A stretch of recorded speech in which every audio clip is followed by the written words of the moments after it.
अकबर अपने महल से निकले थे। जब अकबर अपने महल से निकलकर सैनिकों के साथ जा रहे थे तभी उन्होंने एक किसान को खेत में काम करते हुए देखा। वह किसान बहुत ही मेहनत से काम कर रहा था। अकबर उसे लगातार देख रहे थे। जब अकबर ने उन्हें काफी देर तक देख कर रहे थे तो उनके मन में एक विचार आया कि मुझे किसान से मिलना चाहिए, लेकिन अगर मैं अकबर मिलकर मिलूंगा तो शायद ये किसान मुझे अपनी समस्या नहीं बता पाएगा। अकबर ने बीरबल को बुलाया और कहा कि हमें एक काम करना होगा। बीरबल जी ने कहा कि जो भी आप चाहते हैं हो जाएगा। तभी अकबर ने कहा कि हमें उस किसान के पास जाना है और उससे बात करनी है। बीरबल जी ने पूछा कि आप उसी किसान के पास क्यों जाना चाहते हैं। तभी अकबर ने कहा कि मुझे ऐसा लगता है कि बहुत परेशान हैं, लेकिन वह अपनी समस्या किसी को नहीं बता पा रहे हैं। इस तरह अकबर और बीरबल ने अपना वेशभूषा बदल दिया और दोनों उस किसान के पास पहुंच गए। जब वह दोनों उसके साथ के पास गए तो किसान उन्हें देखने लगा। किसान ने कहा कि आप दोनों कौन हैं, मैं आपको नहीं जानता। वे दोनों कहने लगे कि हम मुसाफिर हैं और हमें दूसरे नगर में जाना है, लेकिन हम बहुत ज्यादा थक गए हैं। अगर आप हमें थोड़ा आराम करने की जगह दे देते हैं तो आपकी बहुत बड़ी मेहरबानी होगी। वह किसान कहने लगा कि मेरा घर पास में ही है, आप मेरे साथ चल सकते हैं।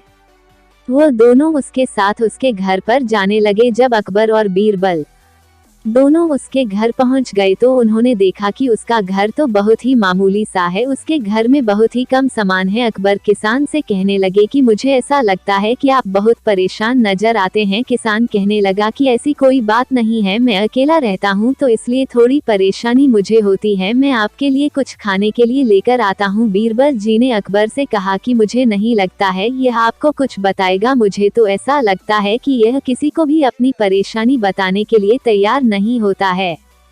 अकबर ने कहा कि थोड़ा हम इंतजार करते हैं, शायद ये हमें अपनी परेशानी बता दे। कुछ देर बाद ही में किसान खाने के लिए लेकर आया, लेकिन उसके पास इतना अच्छा खाना नहीं था जो कि अकबर और बीरबल खाते थे, लेकिन उन्होंने उसका सम्मान रखने के लिए वह खाना जरूर खाया। अकबर ने पूछा कि क्या आपको कुछ परेशानी है। किसान ने कहा कि मुझे तो कोई परेशानी नहीं है। अकबर और बीरबल ने कहा कि ठीक है, अब हमें चलना चाहिए, हमें आगे नगर में पहुंचना है, इसलिए हमें निकलना होगा। वो किसान कहने लगा कि आप बहुत अच्छे से पहुंच जाएंगे। अकबर और बीरबल वहां से निकल चुके थे, बट उन्होंने एक सोने से भरा हुआ थैला वहीं पर रख दिया था, जैसे कि उस किसान की मदद हो सके। वह जानते थे कि अगर वह इस तरह कुछ भी देना चाहेंगे तो वह किसान मना कर सकता है, लेकिन उसके हालात इतने अच्छे नहीं थे, इसलिए उन्होंने ये सोने से भरा हुआ रख दिया और अपने महल की ओर चले गए। अकबर ने बीरबल से पूछा कि वह किसान अपनी समस्या बताने के लिए क्यों तैयार नहीं हुआ था। बीरबल ने कहा कि उसके लिए हम दोनों ही अनजान थे, वह अनजान के सामने कोई भी समस्या नहीं कह सकता था। अब अकबर को समझ में आ गया था कि वह किसान अपनी समस्या क्यों नहीं बता रहा था, लेकिन एक बात की खुशी थी कि उन्होंने उसकी मदद की।